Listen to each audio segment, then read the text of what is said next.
Isa ang paring si Tito Kaluwag ang naka-witness sa kasal ng singer na si Paolo Benjamin. Sa nasabing kasal, ninong at ninang ang mag-asawang Dingdong Dantes at Marian Rivera.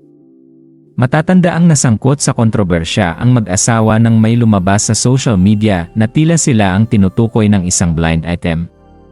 Ayon kasi sa blind item, isang power couple ang tila maghihiwalay na.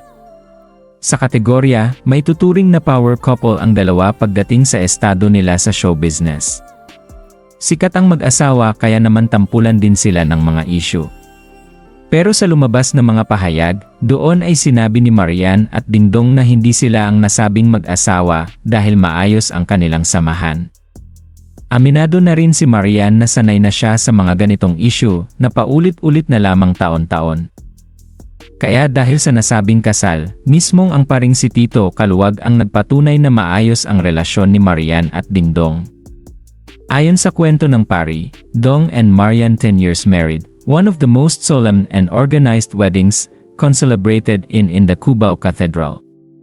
Ilang mga fans din ang nagsabi na hindi sasayangin ni Marian at Dingdong ang kanilang relasyon, lalo na't may mga anak ito at maayos ang kanilang pamilya.